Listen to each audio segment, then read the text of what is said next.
नमस्कार, बहुत स्वागत आपका इस बुलेटिन में। मैं हूं आपके साथ अवंतिका श्रीवास्तव। रुक करेंगे आज की तमाम बड़ी खबरों का और सबसे पहले जिक्र राजधानी भोपाल का ही, जहां 40% घरों में आज पानी की सप्लाई नहीं होगी। लीकेज सुधारने के लिए निगम का शटडाउन घोषित हो चुका है। कोलार जल की आपूर्ति बंद रहेगी और आज भी रहवासियों को पानी की किल्लत झेलनी पड़ सकती है। कल सुबह 10 बजे से पाइपलाइन सुधार कार्य के लिए शटडाउन लगातार चल रहा है। तो आज भी भोपाल वासियों के लिए संकट वाली ये जानकारी, जिसमें पानी की किल्लत का सामना आपको आज भी करना पड़ेगा। कल 10 बजे से ही पाइपलाइन सुधारने का काम चल रहा है। निगम की तरफ से दावा कि जल्दी से पूरा कर लिया जाएगा, लेकिन अभी फिलहाल ये स्थिति है कि 40% घरों में आज भी पानी की सप्लाई नहीं होगी। तो भोपाल वासी लगातार पानी की किल्लत से परेशान। कल से ही पाइपलाइन सुधार कार्य का निगम लगातार दावा कर रहा है कि जल्द से जल्द पूरा होगा ये काम, लेकिन लीकेज सुधारने के लिए निगम की तरफ से जो शटडाउन घोषित किया गया उसकी अवधि अभी भी जारी है। कल थोड़ी राहत मिल सकती है, कल तक ये काम पूरा हो सकता है ऐसी उम्मीद है, लेकिन आज के लिए जल संकट से शहरवासियों को जूझना पड़ेगा। तो राजधानी भोपाल के 40 घर ऐसे हैं, 40% ऐसे घर हैं जहां जल आपूर्ति आज भी बाधित रहेगी। हालांकि निगम की तरफ से भी लगातार ये दावा कि टैंकर्स के जरिए पानी की सप्लाई की जाती है। जमीनी हकीकत क्या है ये भी हम जानेंगे, लेकिन 40% घरों में आज पानी की सप्लाई नहीं होगी, जिस वजह से शहरवासी आज परेशानी का सामना करेंगे। पहले से शटडाउन की घोषणा हो चुकी थी और निगम की तरफ से सूचित किया गया था कि सुधार कार्य होना है। इसके लिए लोग पहले से ही पानी की पर्याप्त व्यवस्था रखें। कल तक ये संकट बरकरार रह सकता है, क्योंकि कल सुबह 10 बजे से काम शुरू हुआ और निगम की तरफ से दावा कि अगली सुबह यानी कि कल ये काम पूरा हो सकता है। तो अभी भी कुछ पुख्ता जानकारी नहीं कि कब तक निर्माण कार्य, सुधार कार्य पूर्ण होगा, लेकिन जब तक ये काम पूरा नहीं होता है तब तक राजधानी वासियों को जल संकट का सामना करना पड़ेगा।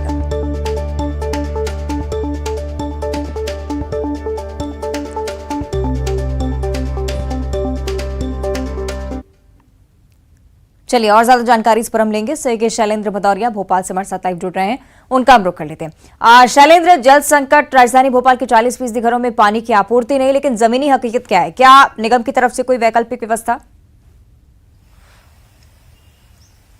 देखिए, बिल्कुल मैं अभी ग्राउंड जीरो पर ही मौजूद हूँ, यानी उन इलाकों में ही मौजूद हूँ जहां आज जल आपूर्ति की सप्लाई नहीं होनी है। आप देख सकते हैं कि तमाम जो लोग हैं इस तरीके से जो पानी की टंकियां हैं वो लेकर जब हम यहाँ आए तो ये कहीं पानी की तलाश में जा रहे थे। कुछ लोग हमारे साथ, उनसे बात करेंगे। क्या समस्या आ रही है आप लोगों को पानी की? सर, पानी की बहुत दिक्कत हो रही है, पानी नहीं है, क्या करें बताइए। और यहाँ से इधर उधर भटकना पड़ रहा पानी के लिए। पानी नहीं कर 3 दिन कैसे करेंगे अपन? कितने दिन की कटौती बताई थी आप? 3 दिन की बताइए सर। तो आप देख सकते हैं कि जिस तरीके से जो पानी की समस्या है वो इस इलाके में है, और अब तक अगर बात करें तो ये तमाम जो और भी इलाके, लगभग राजधानी के लगभग 70 से अधिक ऐसे इलाके हैं जहां पर जल आपूर्ति जो है वो बाधित रहेगी। यानी ये जमीनी हकीकत है, ये बता रही है कि किस तरीके से लोग जो है वो परेशान हो रहे हैं। ये बताइए कि टैंकर की बात कही गई थी कि टैंकर से पानी सप्लाई होगा, क्या सब टैंकर आया था? नहीं सर, टैंकर में कुछ नहीं आया जी। तो दिक्कत हो रही पानी की बहुत, इसलिए गाड़ी लेके भागना पड़ रहा है इधर उधर, बच्चों को लेके परेशान हो रहे हैं पानी के लिए। आधे समय तो पानी के लिए गुजर जाएगा, फिर काम पर कैसे जाओगे? अब तो सर अब क्या करें, पानी के लिए पानी जरूरी। कुछ महिलाएं भी हैं। आंटी, कब से पानी नहीं आ रहा और क्या कुछ परेशानी है आपको? आज ही नहीं आया भैया, पानी कल तो आया था। हाँ। बस पानी परेशानी है और क्या। अच्छा, नगर निगम ने कहा था कि पानी नहीं आएगा तो टैंकर पहुंचाएंगे, कुछ टैंकर वगैरह? हमको ऐसा कुछ नहीं बोला। तो किस तरह से परेशानी अब आप लोगों को? पानी की दिक्कत हो रही, पानी घर से बेटे के नल आएगा, पानी भरेंगे, अपन नल तो आया ही नहीं है, तो परेशान हो रहा है कि कहीं से पानी मिल जाए, तो परेशान इधर उधर जा रहे हैं। तो देखिए, जो तमाम इलाके हैं, कुछ और लोग भी हैं। सर, अब पानी की बड़ी किल्लत है, भाई सब बता रहे हैं कि पानी के लिए नहीं जाएंगे तो फिर काम पे कब जाएंगे? फिर हाँ, पानी आएगा तो काम होगा, और पानी नहीं आएगा तो क्या काम होगा? तो देखिए, तमाम जो लोग हैं ये अब पानी के लिए लगातार जो है वो परेशान हो रहे हैं और कह रहे हैं कि निगम के भले ही दावे थे, लेकिन कहीं ना कहीं परेशानी हो रही। पानी नहीं आ रहा, किस तरह की परेशानी आप लोगों को हो रही है? पानी की परेशानी है और कोई परेशानी नहीं है। पानी नहीं आ रहा अभी तक तो आया नहीं है। जी। बस तो देखिए जो तमाम लोग हैं वो कह रहे हैं कि कहीं ना कहीं पानी ना आने की वजह से लोग काफी परेशान हो रहे हैं, क्योंकि पानी सबसे जरूरी है। हालांकि निगम ने ये दावा किया था, मैम निगम ने ये कहा था कि टैंकर भिजवाएंगे अगर पानी नहीं आता तो। कोई टैंकर नहीं, आज ही नल नहीं आए ना, बस बाकी दिन तो आ रहे थे ना, आज नल नहीं आए, बिल्कुल पानी नहीं है। जब हमारा वो घर है जहाँ बर्तन रखे पीने का पानी कुछ नहीं, इंतजार कर रहे हैं, हो सकता है आ जाए। 6:30 बजे आते हैं, अभी तक नहीं आया, 8 बज गए नल, और टैंकर जैसी कोई व्यवस्था है नहीं अभी। तो अब देखिए लगातार जो हम आपको तस्वीरें दिखा रहे हैं कि जिस तरीके से जो इलाके हैं, जो आज ये घोषित किया गया था कि 70 से अधिक ऐसी कॉलोनियां हैं जहां पर पानी नहीं आएगा, और दावा ये किया गया था कि टैंकर के माध्यम से पानी सप्लाई की जाएगी। लेकिन स्थिति ये है कि 8 से अधिक का समय हो गया है, लेकिन अभी तक यहाँ पर पानी उपलब्ध नहीं कराया गया। नहीं, जो लोग हैं वो अब रोजमर्रा के कामों के लिए भी परेशान हो रहे हैं, क्योंकि ये वो इलाके हैं जहाँ लोगों को अपने काम पर भी जाना होता है और उसके पहले उनको पानी की आवश्यकता होती है। अगर पानी ही नहीं मिलेगा तो उनका काम जमीनी हकीकत ये आप बता रहे हैं कि टैंकर्स की तरफ से सप्लाई नहीं, निगम की तरफ से कोई वैकल्पिक व्यवस्था नहीं दी गई है। लेकिन क्या निगम की तरफ से इस बारे में बताया गया है कि शटडाउन कब तक रहेगा, कब तक सुधार कार्य पूरा होगा? अभी तक कोई जानकारी निगम की तरफ से? देखिए कल जो जानकारी साझा की गई थी उसके अनुसार 2 दिन तक लगातार अलग अलग इलाकों में पानी सप्लाई नहीं होने की बात जो है वो कही गई थी। हालांकि वैकल्पिक तौर पर ये बात जरूर कही गई थी कि लोगों को परेशानी ना हो इसके लिए टैंकर से पानी उपलब्ध कराया जाएगा। लेकिन जब हम यहाँ पहुंचे हैं, ये वो इलाका है जहाँ आज जल आपूर्ति बाधित रहने वाली थी, तो यहाँ पर अभी तक किसी तरह की कोई टैंकर यहाँ नहीं पहुंचा है और लोग जो है वो सुबह से अब पानी का इंतजार कर रहे हैं। तो अब इंतजार है लोगों को भी है कि आखिर कब पानी का टैंकर आए और वो अपने आवश्यक काम जो है वो निपटाकर कामकाज पर लौटे। जी ठीक है, चलिए बहुत शुक्रिया आपका शैलेंद्र तस्वीरें हम तक पहुंचाने के लिए। तो हकीकत यही है कि निगम की तरफ से अभी तक पानी की सप्लाई नहीं की जा रही है, ना ही वैकल्पिक व्यवस्था का कोई इंतजाम यहां पर नजर आता है। आगे बढ़ते हैं भोपाल से अगली बड़ी खबर, जहां आज फिर राजधानी में बिजली कटौती की समस्या से लोगों को जूझना पड़ सकता है। 3 से लेकर 6 घंटे तक बिजली कटौती रह सकती है। अलग अलग इलाकों में अलग अलग समय पर बिजली की कटौती होगी। सुबह 11 बजे से लेकर दोपहर 2 बजे तक कटौती होनी है और सुबह 9 बजे से लेकर दोपहर 3 बजे तक की कटौती की भी कुछ क्षेत्रों में बात सामने आई है। मेंटेनेंस के चलते बिजली कटौती रहेगी। सुबह 9 बजे से 3 बजे तक सर्वधर्म, 20 सेक्टर, जेपी नगर, सिटी कॉलोनी, जाटखेड़ी, संजीव नगर तमाम वो इलाके हैं जहां पर बिजली की कटौती होने वाली है। सुबह 11 बजे से 2 बजे तक के लिए राजहंस कॉलोनी के आसपास के इलाकों में कटौती की जानकारी सामने आई है। राजधानी के 40% ऐसे घर जो कि जल संकट से जूझ रहे हैं और कुछ ऐसे इलाके जहां पर बिजली कटौती की वजह से लोगों को परेशान होना पड़ सकता है।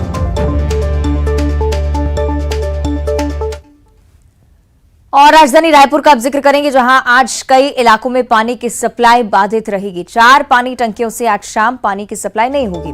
तेली बांधा, शंकर नगर में पानी टंकियों का मेंटेनेंस का काम होना है। तेली बांधा, शंकर नगर, खमतराई, भानपुर ये तमाम वो इलाके हैं जहां पर पानी की सप्लाई आज के दिन के लिए बाधित रहने वाली है। पानी सप्लाई नहीं होने से लाखों लोग इससे प्रभावित हो रहे हैं। 6 मई की सुबह से पानी की सप्लाई बहाल की जाएगी, ये जानकारी भी निगम की तरफ से साझा की गई है। लेकिन फिलहाल जल संकट से राजधानी वासियों को जूझना पड़ेगा। कुछ ऐसे क्षेत्र हैं जहां पर पानी की सप्लाई आज नहीं होगी।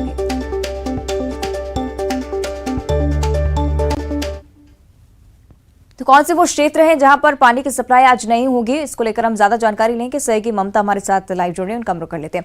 ममता, क्या स्थिति फिलहाल रायपुर की और क्या कोई वैकल्पिक व्यवस्था निगम की तरफ से?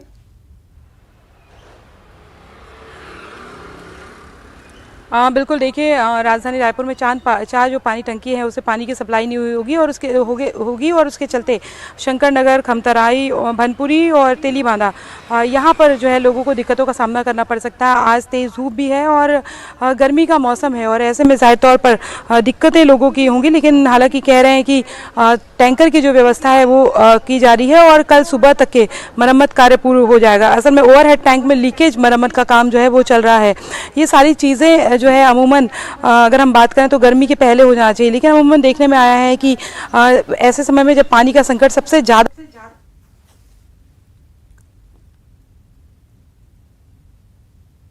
ममता ये जानकारी लगातार साझा कर रही थी कि गर्मी का मौसम है और इस वजह से परेशानियां लोगों की लगातार बढ़ रही हैं। शायद आवाज ठीक तरह से अब नहीं पहुंच पा रही है, लेकिन रायपुर के कई ऐसे क्षेत्र जो उन्होंने बताए पानी की सप्लाई यहां पर बाधित रहेगी। अभी तक ये जानकारी नहीं कि मेंटेनेंस काम कब तक पूरा होगा। और अब मध्य प्रदेश के मौसम को लेकर जानकारी साझा करेंगे। बारिश का दौर लगातार मध्य प्रदेश के कई हिस्सों में जारी है। आज भी कई जिलों के लिए बारिश का अलर्ट जारी किया गया है। जबलपुर, सागर संभाग, रीवा, शहडोल, नर्मदापुरम, खंडवा, खरगोन तमाम वो इलाके हैं, तमाम जिले आपको बता रहे हैं जहां पर बारिश के आसार आज भी नजर आ रहे हैं। मध्य प्रदेश में बारिश का सिलसिला लगातार चल रहा है। ओलावृष्टि की खबरें भी कई हिस्सों से हमें देखने को मिली है और आज भी कई जिलों में बारिश हो सकती है, इसके आसार भी। जबलपुर, सागर, रीवा, शहडोल, नर्मदापुरम, खंडवा, खरगोन, धार, इंदौर, बड़वानी, बुरहानपुर यानी कि इंदौर पूरा संभाग, साथ ही साथ देवास, आगर, ये तमाम वो जिले जहां पर बारिश के आसार आज के लिए भी अनुमान जाहिर किया गया है मौसम विभाग की तरफ से। चलिए इस पर ज्यादा जानकारी हम लेंगे। सहयोगी शैलेंद्र भदौरिया लगातार हमारे साथ जुड़े हुए हैं। शैलेंद्र, आपसे हम जानकारी चाहेंगे मौसम को लेकर क्या कुछ अनुमान है, क्योंकि जल संकट भी है, बढ़ती भी गर्मी, इस बीच बारिश क्या कुछ राहत दे सकती है? देखिए बिल्कुल अवंतिका, जिस तरीके से मौसम विभाग ने ये पूर्वानुमान जताया था कि आगामी 7 मई तक मध्य प्रदेश के अलग अलग इलाकों में बारिश का दौर जारी रहेगा और उसी तरीके से आज जो अलर्ट जारी किया गया उसमें लगभग आधा दर्जन से अधिक जिले ऐसे बताए गए हैं जहां पर आज तेज बारिश और ओलावृष्टि भी हो सकती है।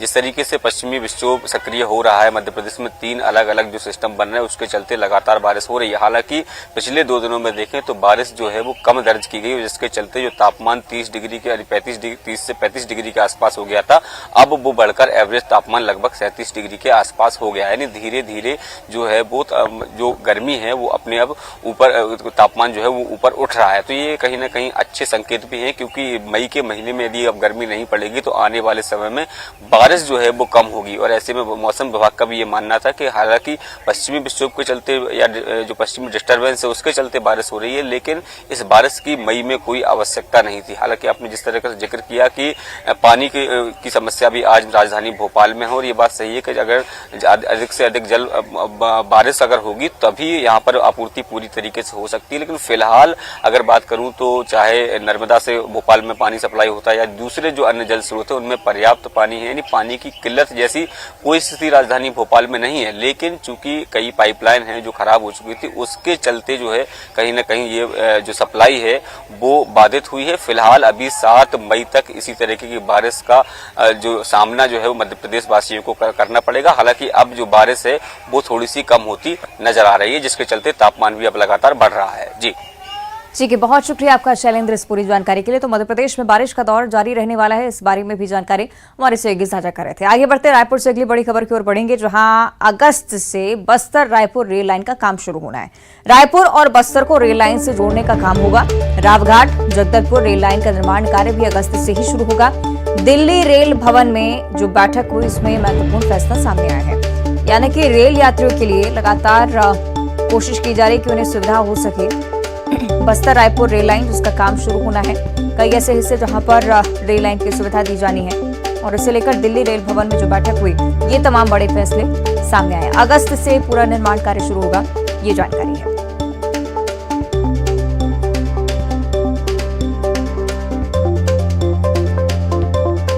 दिल्ली रेल भवन में बैठक हुई, उसके बाद ये जानकारी कि बस्तर रायपुर रेल लाइन, साथ ही साथ जगदलपुर रावघाट की जो रेल लाइन है वहां का निर्माण कार्य भी अगस्त महीने से ही शुरू होगा।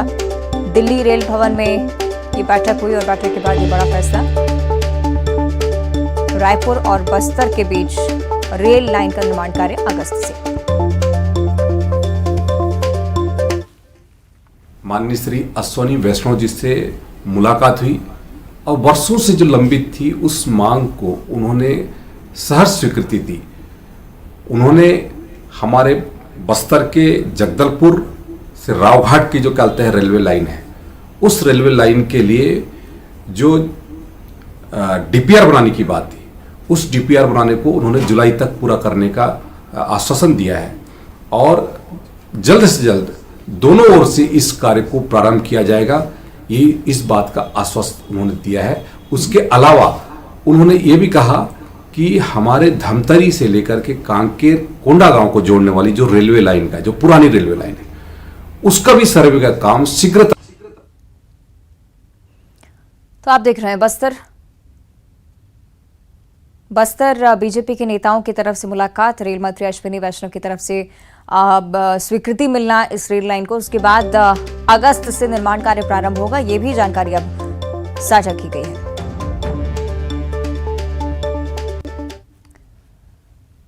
आगे बढ़ते हैं छतरपुर से अगली बड़ी खबर, जहां 3 साल की मासूम बच्चे के साथ रेप हुआ है। आइसक्रीम का लालच देकर दुष्कर्म किया गया। गंभीर हालत में मासूम को जिला अस्पताल पहुंचाया गया है। पुलिस के अधिकारी मौके पर पहुंचे हैं और मासूम को ग्वालियर मेडिकल कॉलेज फिलहाल रेफर किया गया है। राजनगर थाना पुलिस ने पूरा केस दर्ज किया है। छतरपुर से जानकारी, 3 साल की मासूम बच्चे के साथ दुष्कर्म की वारदात। आइसक्रीम का लालच देकर दुष्कर्म किया गया। गंभीर हालत में मासूम को जिला अस्पताल लाया गया, उसके बाद ग्वालियर रेफर किया गया है।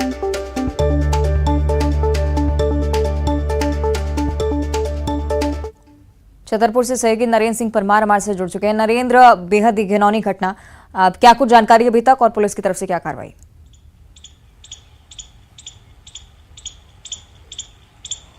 देखिए अवंतिका, छतरपुर जिले का जो राजनगर थाना है उसके अंतर्गत एक सिंगरों गांव आता है, जहां पर अपनी ही ससुराल में आए एक युवक द्वारा 3 साल की मासूम बच्ची के साथ दरिंदगी की गई है। और मासूम के साथ जब दरिंदगी हुई और उसने जब परिजनों को बताया तो परिजन तत्काल ही राजनगर थाना मासूम बच्ची को लेकर आए और उसके बाद पुलिस ने जब मासूम बच्ची की हालत गंभीर देखी तो आनन फानन में तत्काल जिला अस्पताल में यानी आधी रात में ही दाखिल कराया गया था। करीब बीती रात 2 बजे की यह घटना बताई जा रही है। जब जिला अस्पताल में मासूम बच्ची को पुलिस द्वारा लाया गया तो जैसे ही इस पूरे घटनाक्रम की खबर पुलिस अधीक्षक और एडिशनल एसपी को लगी तो पुलिस अधीक्षक अमित सांगी और एडिशनल एसपी विक्रम सिंह तत्काल पुलिस बल के साथ यहां पर जिला अस्पताल पहुंचे और प्राथमिक उपचार के बाद चूंकि हालत नाजुक बनी हुई थी, गंभीर बनी हुई थी, 3 साल की मासूम बच्ची है जिसके साथ दरिंदगी का खेल खेला गया है। आरोपी जो है उसके खिलाफ जो राजनगर थाना पुलिस है उसके द्वारा मामला दर्ज कर लिया गया है और आरोपी की तलाश की जा रही है। वहीं दूसरी तरफ प्राथमिक उपचार के बाद मासूम बच्ची को मेडिकल कॉलेज ग्वालियर के लिए इलाज के लिए रेफर किया गया है। हालांकि हमारी पुलिस अधीक्षक अमित सांगी से बात हुई है तो उनका कहना है कि मासूम बच्ची की जो हालत है, जो स्थिति है उसमें सुधार है, वह स्वस्थ है और उसकी रिकवरी हो रही है। लेकिन जिस तरह से पूरी घटना सामने आई है उससे कहीं ना कहीं ये बिल्कुल कहा जा सकता है कि समाज में अभी ऐसे हैवान हैं जो मासूम बच्ची को भी नहीं छोड़ रहे हैं। और जो आरोपी है वो अपनी ससुराल में आया हुआ था और ससुराल में आने के बाद उसने मासूम बच्ची को आइसक्रीम का लालच देकर उसको बुलाया और उसके बाद उसके साथ बलात्कार किया है। जी ठीक है, बहुत शुक्रिया आपका नरेंद्र इस पूरी जानकारी के लिए। फिलहाल कोरिया से अगली बड़ी खबर, जहां चर्चा वेस्ट कोयला खदान में हादसा हुआ है। कोयला चट्टान गिरने से कर्मचारी घायल हो चुका है। अंडरग्राउंड खदान में ये काम कर रहा था। कर्मचारी की हालत फिलहाल नाजुक बताई जा रही है। बिलासपुर उसे रेफर किया गया इलाज के लिए। खदान में हाल ही में एक मजदूर की मौत भी हो चुकी है। उत्पादन का जोर और सुरक्षा की अनदेखी, ये 2 मुख्य वजह हादसों के पीछे।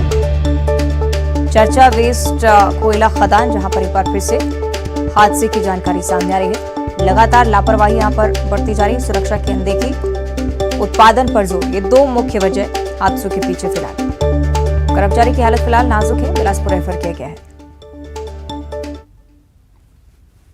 और अब अगली खबर बलौदाबाजार से है, जहां फर्जी पुलिसकर्मी गिरफ्तार हो चुका है। पुलिसकर्मी बताकर वसूली किया करता था आरोपी। अवैध शराब बेचने का आरोप लगाकर ये व्यक्ति वसूली कर रहा था। बलौदाबाजार से जानकारी साझा की जा रही है। पुलिसकर्मी बताकर लोगों से पैसे ऐंठता था। अवैध शराब बेचने का आरोप लगाकर ये व्यक्ति वसूली कर रहा था।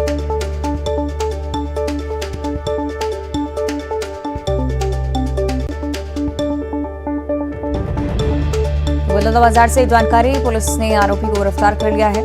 फर्जी पुलिसकर्मी बनकर खौफ पैदा करने की कोशिश आम लोगों में, अवैध शराब बेचने का आरोप लगाकर ये व्यक्ति कई लोगों को ठग चुका है।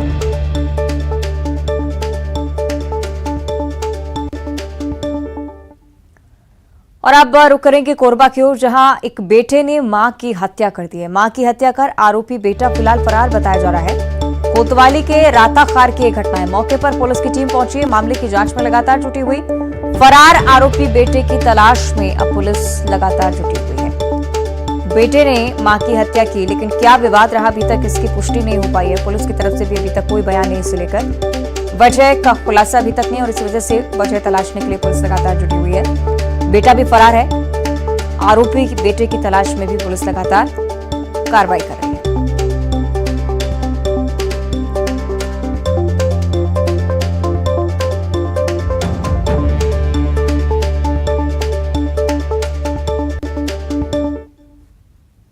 और अब बात करेंगे बलरामपुर की, जहां करंट की चपेट में 2 लड़के आ गए और करंट लगने की वजह से एक लड़के की मौत हो गई।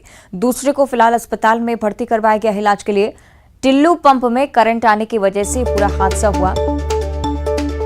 मदनेश्वरपुर धोटीपारा का यह पूरा मामला है। पुलिस अब इस पूरे मामले की जांच कर रही है। दोनों युवक करंट की चपेट में आए। एक व्यक्ति की घटनास्थल पर ही मौत हो गई, जबकि दूसरा घायल अवस्था में अस्पताल में भर्ती। टिल्लू पंप में करंट आ गया था और इसी वजह से दोनों बुरी तरह से घायल हो गए।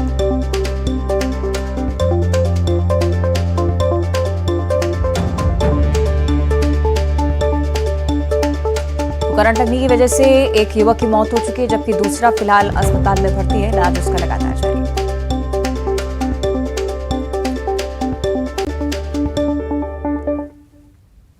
और अगली खबर रायपुर से है, जहां कांग्रेस बूथ कमेटी की समीक्षा बैठक है। पीसीसी अध्यक्ष मोहन मरकाम की अध्यक्षता में बैठक होनी है। 6 मई को यानी कि कल जगदलपुर में बैठक और 10 मई को अंबिकापुर में बैठक होगी। ब्लॉक कांग्रेस कमेटी के अध्यक्ष बैठक में शामिल होंगे। सांसद, विधायक, जिला प्रभारियों की भी मौजूदगी इस बैठक में रहेगी। बूथ सेक्टर जोन कमेटी के गठन की समीक्षा होगी। बैठक में प्रदेश प्रभारी सचिन चंदन यादव भी मौजूद रहने वाले हैं। मोहन मरकाम की तरफ से अब सिलसिलेवार हर जिले की बैठक ली जाएगी। फिलहाल जगदलपुर और अंबिकापुर को लेकर ये जानकारी सामने आई है। कल जगदलपुर में बैठक होगी और 10 मई को अंबिकापुर में बैठक है। और अब राजधानी भोपाल से अगली बड़ी खबर, जहां आज से 2 दिवसीय ओंकारेश्वर दौरे पर मुख्यमंत्री शिवराज सिंह चौहान पहुंच रहे हैं। कल देर शाम ओंकारेश्वर पहुंच चुके हैं सीएम। एकात्म धाम के निर्माण को लेकर समीक्षा बैठक यहां पर करेंगे सीएम। सितंबर 2023 के पहले एकात्म धाम तैयार करने का सरकार का ये प्लान है, जिसे लेकर आज चर्चा मुख्यमंत्री करने वाले अधिकारियों से। आदि शंकराचार्य की प्रतिमा भी यहाँ पर स्थापित होगी। इसे लेकर भी सरकार एक बड़ा प्लान तैयार कर रही है। मां नर्मदा और भगवान ओंकारेश्वर ज्योतिर्लिंग की पूजा भी आज करेंगे मुख्यमंत्री। संभाग स्तर के अधिकारियों की बैठक सीएम ले सकते हैं।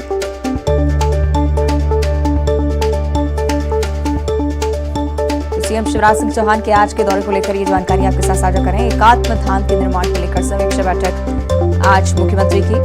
खंडवा के ओंकारेश्वर में ही फिलहाल मुख्यमंत्री मौजूद हैं। निर्माण कार्य कहां तक पहुंचा है, आदि शंकराचार्य जी की जो प्रतिमा स्थापित की जानी है उसका निर्माण कार्य कहां तक पहुंचा है, ये तमाम मुद्दों को लेकर समीक्षा बैठक आज मुख्यमंत्री की तरफ से अधिकारियों से चर्चा करेंगे, क्योंकि सितंबर तक इस काम को पूरा करना है। इस लक्ष्य के साथ मध्य प्रदेश सरकार आगे बढ़ रही है।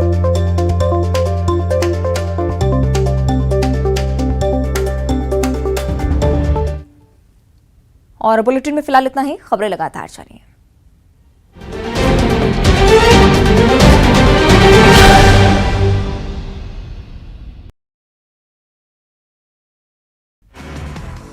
गोवा में शंघाई सहयोग संगठन के विदेश मंत्री की बैठक। विदेश मंत्री एस जयशंकर ने महासचिव झांग मिंग से की मुलाकात। पूर्वी लद्दाख में सीमा विवाद